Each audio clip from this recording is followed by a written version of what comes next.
Actually, no. I need this to be, we got a queen coming through. Hey. Hi, how are you? Hi, Gia. How are How you? are you? Oh, you said my name right the first time. Girl, I'm gassed. How are you? Thank you for being here. No problem. It's my pleasure. I was so I excited know. to get the email from y'all. I was like, sure, I don't have a problem at all. It's a little Yo, late, but we can do it. Let's get it child. When Pencil confirmed you, I was like, who? She said yes. And I was over your comments like, yes. I was so excited. in. Thank you Awesome. so much for being here. No problem. My Now, I pleasure. have to come through with my intro, but I know I did you well. I know I represented you well. So let me do my intro. Of course, like I told Go ahead. everyone else, clear me if I didn't represent you with your accolades. All right. Thank you. So for those who don't know, and if you don't know, shame on you. Tami LaTrell is a multi-platinum, Grammy-nominated songwriter with Sony ATV Music Publishing, who's written for huge artists such as Keisha Cole, SWV, the great late Whitney Houston, and Monica. She's also the CEO of the Mezzo Agency. I Woo! said that right? Yes, you Mezzo? said it right. Thank you There you so go. much. A music publishing, administration, and licensing company that discovers unclaimed royalties, catalog management, music licensing, and creative services for Yes. songwriters, producers, and indie artists. She is also a founding member of Women in Music Atlanta. Yep. Shout out to I Women in did Music that. Atlanta. You did Yeah, great. I was gonna leave it at that with the indie artists. I said no. They also need to know she also founded more things. Thank you so much. You did great. Thank you. So a lot of people, I mean, I hope they would know this, but you started your career actually in a girl group in 1998. What triggered the transition from that to kind of get into the business side of the industry? Ooh, I did after I got into the girl group, which I thought was a excellent experience because Mhm. I think when you growing up, you do look at all the girl groups that were coming out, like your In Vogues and all that we Mhm. Shade and of course SWV, Escape, so that was kind of like the goal. But I think after we disbanded, I still wanted to continue as an artist because I used to sing and I used to rap. And of course, I was writing all of my material. So I didn't want to just stop just because things didn't work out. I kept going. Mhm. And so, yeah, I was like, well, I don't really know who Tami LaTrell is yet, but I just went on my journey of discovery. And Yeah. once I became a songwriter after the whole Whitney Houston placement came about, and I was like, oh, wow, I can shift gears and like just write songs. Oh, and I get to travel too. Oh, I get to work with all these people that I like grew up listening and looking at in the credits. That made it easier for me. But I started transitioning into the business side probably in about 2012 was when I really wanted to educate people on the business. And I started my YouTube Yeah. channel in 2012. My first video was talking about split sheets. And I was just breaking down what a split sheet is between a songwriter and a producer, why it's important to Yeah. have, Talk how about to that. I hold. don't even know what that is. Like, Oh share my that. God. Okay. Cool, fun stuff. Okay, so when I'm in the studio with the producer, we are obviously being creative, trying to write a song. Mhm. And when we're done with that work, however, we have to have some form of documentation to show who actually owns what percentage of the song. So if you look at the song as 100%, Oh. then if he wrote, if or he composed the music and I composed the lyrics, we are both composers and we own that entire 100%, but he owns his half and I own my half. So he would Mm. get 50% of the song and I would get 50% of the song. And so, yeah. And so from there, that split sheet then converts into, what our royalties will ultimately look like if the song gets released or gets picked up by a label and an artist, records the song and releases it. If we don't give up any of our publishing, then those publishing royalties belong to us at that Mhm. percentage. Oh, Yeah. someone has a question. Oh, y'all ready? They asking Oh questions. Lord, it's hard to read when it's a paragraph. Let me just get in here. I would I like love to your hair. know. Oh, thank you, child. This new week, new wig. I know. Okay. Thanks. I would like to know what's the going rate for songs because I have a friend who a known artist is buying their songs and paying them like 300 to 400 a song, and I think that's it. I can't read the rest, but yeah. Yeah. Okay. You know, it really depends on the songwriter, because the songwriter's value or net worth needs to, you know, have some type of value. If you are a songwriter that's just starting out, I mean, you can't expect for someone to pay you top dollar if you're still trying to get in the game. I mean, Yeah. it's just like anything else. You have to build your worth. You have to, you know, network and get your music out there. So I would say, instead of focusing on the value of a song, you have to focus on the source, where it's coming from, who the songwriter is, how popular are they, you know, have they ever had a single or placement release, or are they pushing their own stuff? So I think all of that has to do with that. And then even if you become a published writer, you know, your value increases as well. So one indie songwriter could charge, because they're just trying to get discovered and trying to get on, they may charge $250, $500, $750, you know, in that area, plus get a percentage of their publishing, whereas an established writer could easily charge $5,000 and up, you know. And maybe, you know, maybe have a major rate for major labels, and then have a rate for an indie label, you know. So you wouldn't typically pay the same if you're an indie label compared to what a major label would pay for a song. So I say it all depends on who the writer is. That's some good information. You spoke about connections. Like, I'm gonna just say it. How the hell were you able to write a song for Whitney F in Houston? Like, oh my goodness. Girl, you ready? Sit down. No. Yes, I'm gonna squat because I ain't got no seat over here. So it came about because I was signed to that indie label as an indie artist solo. And this was after the girl group. And, you know, things just were not going to my liking. And I really felt like I needed to part ways with the label. I just didn't think we were on the same page. And so I left and pursued my degree at Texas Southern University, my alma mater. Shout out to the Tigers in H-Town. And so my freshman year, my mom calls me and tells me that Whitney Houston is on the radio singing my song. And that was like, the What You're Talking About. What you looking at? Yeah. And I wrote that when I was 17. So this is a year later. And I wrote that song about me and my boyfriend at the time. I was in the club and these girls was like eyeing us, you know what I'm saying? And I was like, what you looking at? Yeah. And so, yeah, you know, I was like dumbfounded. Like, how could this happen? I was shocked, but I was like excited at the same time because it's Whitney Houston. But, you know, unbeknownst to me, they actually sold the song to her, because when I left the label, technically, and this is true, what happens, the record label owns the master, you know, and so they felt like they had the power to do so and just sell it off as a part of their catalog. Well, they did not know that I had copywritten all my songs. So gems, y'all heard that? They thought they had one on her. She had one on them. So, yeah, you know, I just followed advice, you know, from my mother, from my, you know, close friends in business when I was coming up, because, of course, you know, you have that small circle of people who just want to protect you and make sure you're protecting yourself at the same time. And so when I left the label, I just went ahead and I sent in all my copyrights for the song. And it was about 5 songs. And then I had no idea, you know, obviously God knew, but, you know, so when it came down to it, I was able to sit with the CEO. We had the discussion, you know, we were very amicable about it once he discovered that I did own the copyright. And so, yeah, we got on the phone with Arista. It split everything in a nice fair share equally for everyone. And so, yeah, I was able to eat off that publishing for the rest of my life. Yes, for eating off of it. So you're a huge advocate for like songwriters being protected. Yes. I know you have experience with publishing, administration, and what is the other type of publishing? I wrote it down. Traditional publishing. Can you share, you know, why knowing the difference between these two type of publishing is important for artists? I guess, and which one is better than the other?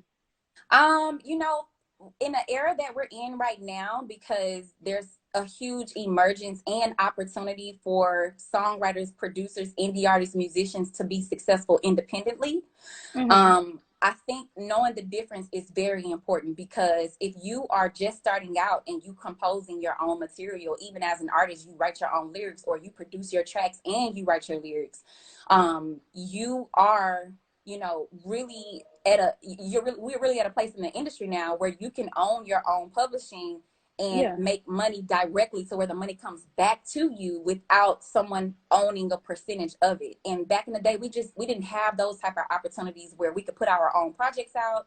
We can build our own fan base. We can get a little budget Yeah. behind us. Maybe one of our songs go viral, and next thing you know, it's a hit. And then all these other opportunities come so that we can leverage, you know, our success.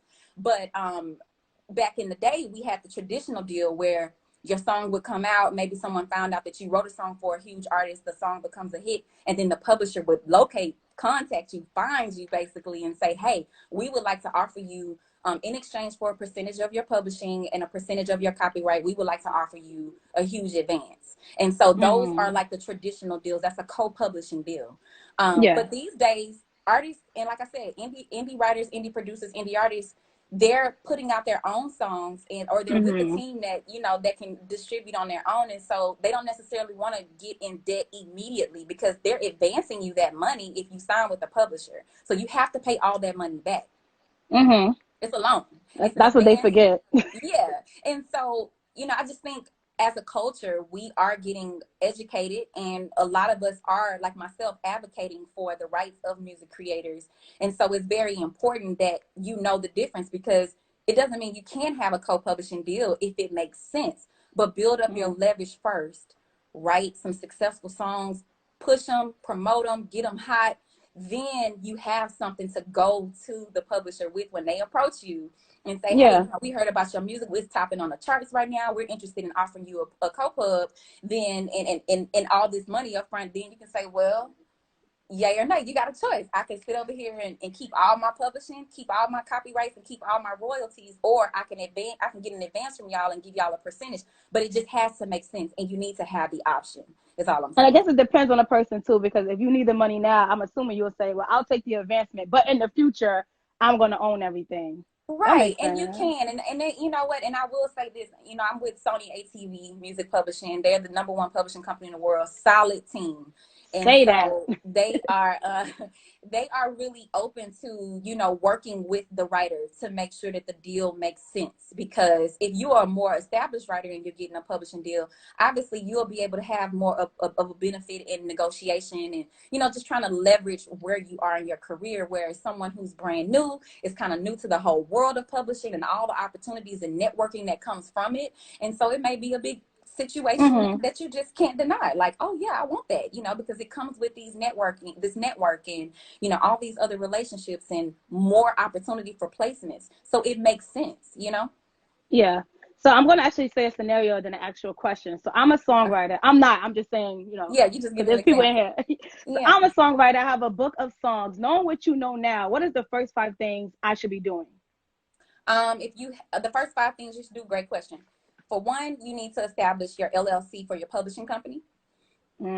I think everyone needs to take advantage of the opportunity to have their own business when you go into business. Writing songs, if your goal is to get them placed, as soon as that song releases, you are officially in business. Or as soon as someone pays and there's money exchange for that particular song, you are in business. So operate like a business. Have your paperwork together. Go ahead and get your LLC, get your tax ID, create a publishing company, sign up with the PRO, which is either BMI or ASCAP, and really set yourself up to where your songs are registered. That way, if they do get placed, you can easily go back in and change the splits if you need to. But if not, and they end up coming out and they are as is, then you're set to go. And then also filing a copyright. So those things to me is important to know and to have. Every songwriter should definitely have split sheets.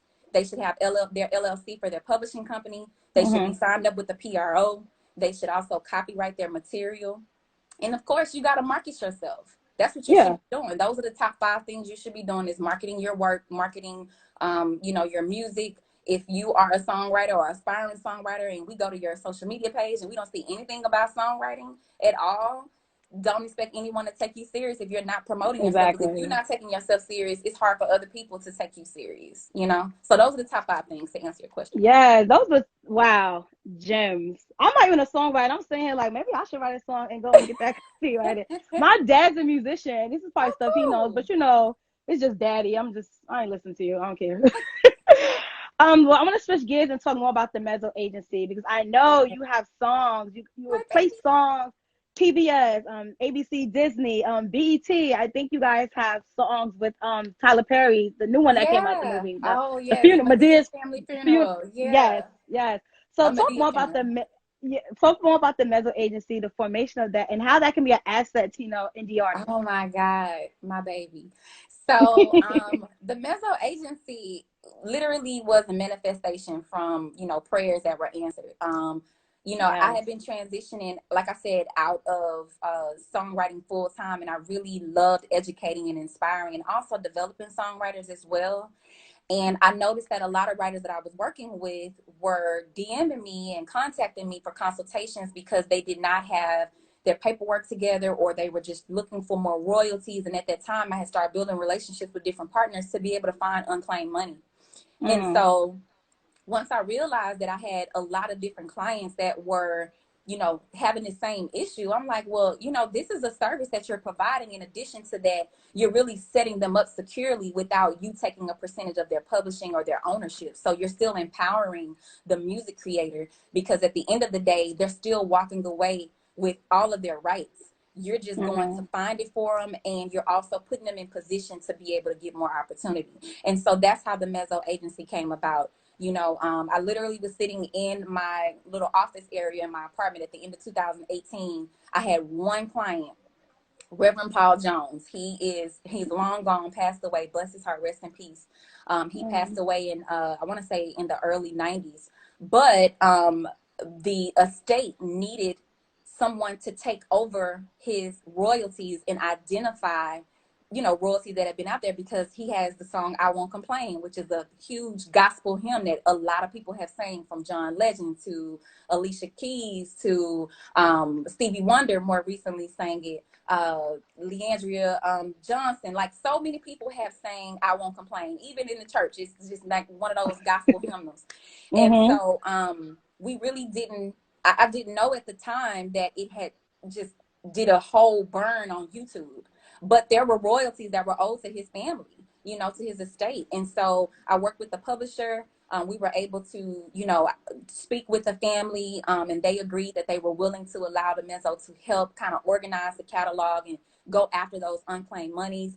And then next thing you know, all the licenses that have been managed had been coming in. And next thing you know, we received a license request from Tyler Perry's production company. And so it was like, whoa. Yeah, that's huge. Okay.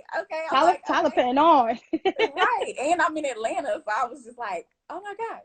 So it took a while, because, that came through in like October-ish. I hadn't even started the brand of the company yet. I hadn't even created the Mezzo Agency as like an LLC yet.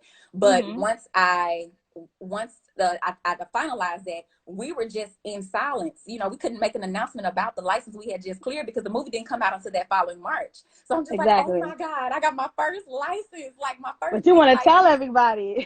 Yeah. And so that's how that came about. From there, I ended up signing another, I'm talking about dope producer. His name is El Jefe. He's based out of Jersey. And he produced for Queen Naja, Butterflies, and Karma. Okay. Oh, and wow. So yeah, and so he's another young gun. Like, he's super, super dope, very incredibly talented in musical, and that means the world to me, because I don't sign writers or producers that I don't believe in. I'm not in it for that, just to be like, I got a whole bunch of writers and producers signed to me. I'm not into that. I want to be able to have a relationship with my songwriters and producers, cultivate them, develop them, answer questions, consult with them, and be everything that my publisher was to me, And so yeah, we've been growing ever since. We've just had a phenomenal run last year. Dang, congratulations. And you guys are like 2 years old. Yeah. And accomplishing all of that. That's amazing. It's a blessing. That's a manifestation for real. Yes, it is. It was like, girl, I need you to hurry up and get this LC so we can get things popping. Someone has a question. What's your views on publishing through TuneCore versus Dislocate? Yeah, I get this question often. TuneCore and Dislocate both are distribution companies, and I would keep it at that. I think that you do, with distribution companies, you are receiving money from royalties when songs are actually downloaded directly, you know, like a direct download. So you receive those royalties. And I think they do pay a little bit out for streaming. However, they are not publishing companies, and their role is to distribute to the DSPs. So all of your streaming companies like Tidal, Apple, Spotify, that's their role, is to distribute to them. I wouldn't want their role also to be trying to find and collect money, because then it gets a little convoluted. So I would say let them focus on distribution and making sure that they get all of your music up on time. Okay. And they collect the money in their portal from the digital downloads. Those are called digital mechanicals. But anything other than that, I think you should always seek out a company like Song Trust, who does collections, or if you need your catalog. That was about to be my next question, girl. Yeah, if you get your catalog, if you need your catalog organized because your stuff is all over the place, that's where the Mezzo comes in. We help you prior to you actually going to go get set up and going after those sound exchange royalties and all your international royalties and everything else that we can do for you. You need to have your catalog organized, because Songtrust won't do that for you. They're going to want you to have your splits together, your catalog managed. And then of course, we offer licensing opportunities as well with the Mezzo, in addition to collecting your royalties, in addition to, just creating opportunity and consulting with you. Oh, wow. You just cleared everything. Oh, you are such an expert in what you do, Thank which you. I really love. And being a woman in the game, we had so many women on our panel who were singers, songwriters. Any advice for them when navigating this industry as a veteran, as an OG? I would say be very professional. I think your reputation follows you. And unfortunately, I have witnessed that a lot of young women don't have other women mentors, in the business. And I would say, because it is a male dominant industry, I get it, and I understand that majority of your friends in business that you're getting money with will be men. Two things that's good about that: you get to learn how they think in business, so that empowers you when you're doing business. But you also have to protect yourself in ways so that you don't get taken advantage of either, because you're a woman. And so I would say it's always good to find a mentor who is a woman in the industry that you can learn from, that could give you some game, so that you can kind of look from both perspectives. In addition to that, keep your legs closed, please. Oh, that's a big one. I'm all the way 100. Like, it's so important, because your reputation follows you, and you want to make sure that, especially when you're starting out in the business, that is not the type of reputation that people know you for. Because when you're coming to the studio to deliver, whether you're signed to a publisher or whether you're in there because someone invited you, you want to carry yourself in a professional way so you can be treated as such. But if you are loose and loud and not focused on what the job is, which is to get the song done ultimately at the end of the day, it could really, go against you, and you could be taken advantage of. And, it happens a lot. I've witnessed it. And there are going to be times where you're going to be put in situations, and it's going to be, maybe girls coming in, and, you just don't know who. Right. That's a big one. Just stay on point. And guys talk, even though, they may say guys don't really gossip and be messy and stuff like girls. Trust, they do run their mouth. They talk. And so them group chats just as messy. I'm telling you. And so you just want to make sure you take care of yourself and really, really look out for yourself. But if you know the business, then you're not going in blind. You're going in to be creative. But at the end of the day, when y'all are finished with the song, it doesn't make you feel uncomfortable to ask the question like, all right, y'all, so what we going to do? We're going to go ahead and do splits? Or y'all can send an email. Y'all want me to get the email started? And we can go ahead and talk about who owns what, or y'all want to do it now? Like, it's nothing wrong with having that conversation, but unfortunately, it's uncomfortable for people to talk about business after they didn't made a song and everybody feeling good, and they just want to kind of see where it's gonna land. Okay, well, you're gonna have to talk about it eventually, and some people will forget sometimes who did what and who owned what. And so I would just say, with females, please just be on your game. Know that men are competitive, so you're also competing against men when you're in the industry, and just make sure that you have a circle of men who respect you, that are going to protect you also, Mm-hmm. because there are two different types in the industry: those who want to take advantage and those who will protect you. Figure out the difference, know the difference. Mm. And You have those any red who, flags that tells people the difference? I mean, come on, if they like trying to get booed up after the session, they trying to get you back to the crib, or they flirting Mm-hmm. with you and like trying to make it personal, especially if you just met them and y'all ain't like that, you know, sliding in your DMs, sending you little stuff, trying to be a little bit more personal than just professional. If that's not what you're there Yeah. for, then kindly be like, oh, you need to chill out. Nah, chill out, chill out. Let's get back to work. You know I got a man.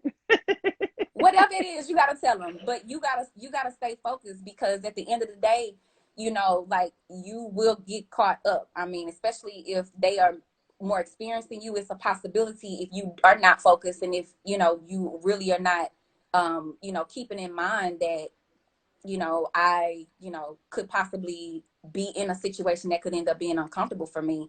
You can't expect a man to always be on point and say, oh man, let me chill out on her. They gonna try. They're Mm. hunters naturally. So they're going to try if they feel they can. And so Yeah. it's your job to make it clear that I'm here for business. And that's it. Now whatever you do, who knows? Because I know some great relationships that evolved in the music industry where creators, came together and ended up being married and had kids and had lived happily ever after. However, that's few and far in between. So just be careful.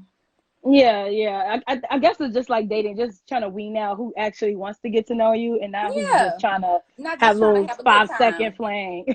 Yeah, I mean, you can have a good time with anybody else. You don't really want to do that in the business when you're trying to make money and establish yourself and have a good reputation so you can continue to have repeat business. Right, right. You spoke briefly on, someone trying to say they're a writer, but not really marketing themselves on social media correctly. How Yeah. should people be marketing on social media as a songwriter? Because what if they can't sing? What, I'm supposed to put my lyrics up there? Um, Great question. I talk about this also on my lives a lot, because I tell people that, not every songwriter is a great vocalist. They may be great with penmanship, being able to write Mm-hmm. and structure songs, but they may not be the best when they're trying to, vocalize it. And so that's why you have demo singers. That's why you have, people who are talented in your city or talented online, that you could say, hey, I am a songwriter and I have a dope song, but I really need a voice like yours to really bring it to fruition, make it Mm-hmm. sound like something. And that's very important, because you don't want to pitch songs to people, whether it's a publishing company, record label, executive, A&R, manager. You don't want to pitch material that doesn't sound good, because I've witnessed them throw songs out or just delete it because it didn't sound good vocally. Mm-hmm. The melodies are kind of and maybe they need a little bit more auto tune, and so presentation is everything when you're trying to present your first impression, especially if you're new. Yeah.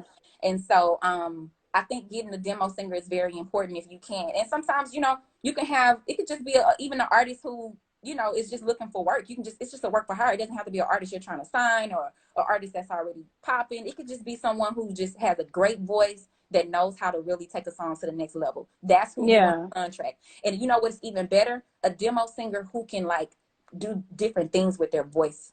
They know how to sing Mm. softly and sweet. They know how to actually, like, if they need to break it down and like do a little hood, John or whatever.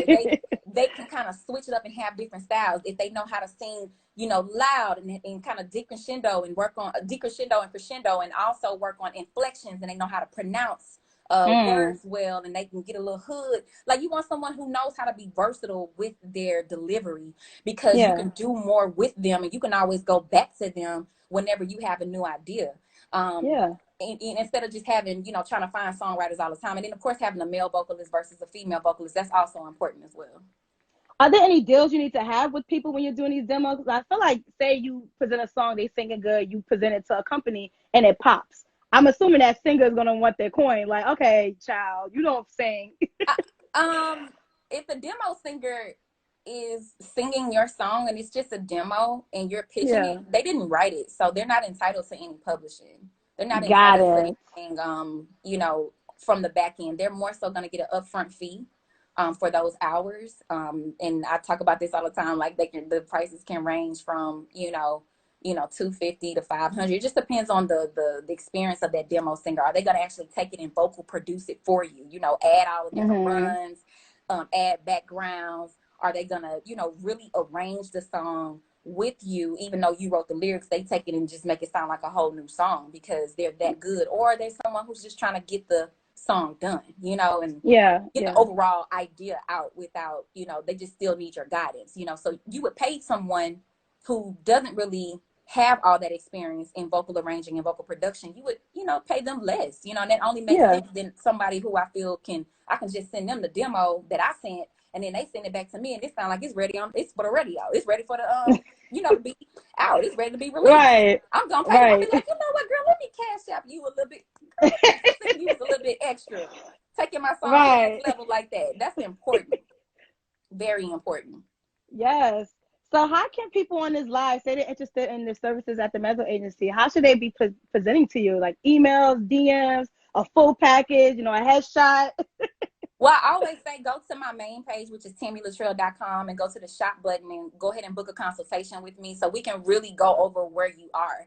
It's important for me to assess where you are in your craft. Are you a very new beginning songwriter to where you don't necessarily have a full catalog and you just want to make sure you have all the bases covered, those top 5 things we discussed? Are you experienced? You already have, you know, other publishing opportunities where, you know, your song is possibly on hold for placement and you're just trying to figure out how this new world of publishing works, you know? Or are you an established writer, producer, indie artist who doesn't know anything about organizing catalog, and you got songs out there everywhere and you haven't really collected on them, nor do you know how to organize it all? You know, it's so many different scenarios, and you know, to be a part of the Mezzo as a writer, you definitely have to be someone that is established and knows how to work and have great work ethic, but also know how to write great songs, because I'm pitching your songs. You see what I'm saying? But at the same time, if you're someone who also just needs the service, we also offer the service without necessarily. Did it go out? I'm sorry. Can you hear me? No, you're good. Yeah, you're good. Okay, so yeah, if you you know, at the end of the day, we still can help. We may not necessarily offer an admin deal, but we still can help you with making sure you understand the business, giving you some great, you know, consulting and, you know, advice on how you need to kind of map out, you know, what you're trying to do with your career. But you know, it just all depends. So I would say book a consultation first. You can go to TamiLaTrell.com.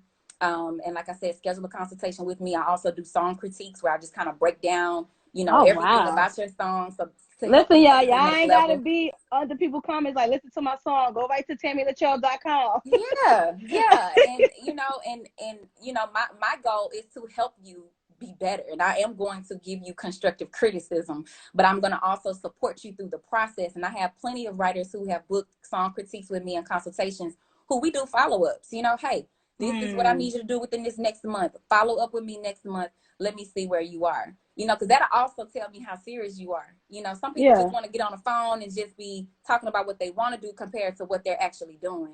And so, you know, that's another way for me to really follow up with those songwriters and see. Because I've had some incredible writers that end up turning over some great stuff. And I'm like, oh, my God, yeah, I might need to go out and, you know what I'm saying, handle their publishing for them, you know, because they really have some great potential. And I know that that's just not their thing that they want to manage. They really want to focus on just being a creator. Right. Yeah. So last question, how have you been like dealing with the pandemic with your company? Has it really anything transitioned, or everything is still, you know, I've been ready, so I ain't got to get ready? Yeah. I will say this, because we are in a business where a lot of our income now is derived from digital income, digital sales, digital streams. Everything is digital. So our portals are digital. You know, our paperwork is now digital. You know, I don't have to worry about physically meeting with any of my clients because we do everything through electronic signature. We do Zoom. We were already doing Zoom calls. We have monthly calls with the Mezzo, all the writers and our staff members. We meet monthly on Zoom. We were doing that anyway. And so it really helped us. And then another thing I love is that my songwriters and producers are so incredible. All of them are independent. They have their own setups at home. They can mix, they can record their demos. So when we're on the phone, or if we're talking and I know I need something turned around, I can trust in them to be able to deliver. And that's very important. So I think we were already kind of set up in that way. Just, I do have a background in digital media and marketing and stuff. And so that's how I've Oh, been able yes. to really bring everything together with running a company. And then just as a CEO and as a leader, we have to be innovative and we have to evolve and make sure that we can be anywhere at any time and still get business done. And that's the benefit about, being digital. And so I think the pandemic has really allowed us to all catch up and learn new software and new technology and, just everything that's going to help us be more efficient in business. Yes, thank you so much. You shared so many amazing gems. You're so accomplished, and I just want to thank you for taking the time to even do this whole ordeal with us. Like we so appreciate when you finally when you confirm. We were on FaceTime like yes, she's here, she's coming. Like we were super duper excited. Any last things you want to share for our viewers? Anything you probably didn't touch on, I didn't touch on. I would just say, I have a songwriter VIP club that I think, any aspiring songwriter or producer who's just wanting to learn more about the business of songwriting. Because as a musician or a producer, you're also a part of the songwriting process. You're just writing the music part of the song. But I'm really, really heavy on advocacy, helping you protect your work, understanding splits, understanding any new updates that are coming out about royalty increases. My page always includes information about royalties, any changes, anything that's going on in Congress. And so by being a member of my VIP club, you also get access to a weekly newsletter that goes out. I also have a Facebook private group where they're able to share, work that they're working on as well and ask questions. And then, when we have, special guests or if I have anything coming out, my VIP group knows about it anyway. And they, get codes to be able to sign up for consultations and, just get money off of everything because I understand how it is out here. You're trying to build your career and you can't pay full price for everything. So being a part of the club allows you to do so. And then, of course, we build relationship and some of those songwriters in that club are now starting to network with each other. So now it's a community that's being created. And so I just think at the end of the day, join my VIP club. If you guys are interested in staying connected with me, you can go to my Instagram page, click the link in the bio, sign up. You're going to get a welcome message from me with a whole bunch of discount codes and information. And then you'll get that weekly newsletter that goes out. Of course, I'm on Instagram, YouTube, Twitter, all under Tami LaTrell. Very easy to find. You can just search my name and everything's there. So subscribe to me on YouTube for those videos and interviews and everything else I have coming out. And then I also have some upcoming courses that'll be releasing soon. I cannot wait to share with y'all. Yes, there you have it, you guys. She is giving back. She's navigating this industry. She's a veteran and she's saying, hey, I'm about to teach y'all some stuff, which we love about anyone in this industry, just giving back. So we are so grateful for you. Make sure you guys follow her, at Tami LaTrell. Also, TamiLaTrell.com for them consultations for that VIP club. We appreciate you so much, Queen. Thank you for doing this. We love you. Love Stay you. safe. Love and light. All right. Bye. Bye-bye. Oh, wow. I don't write songs, but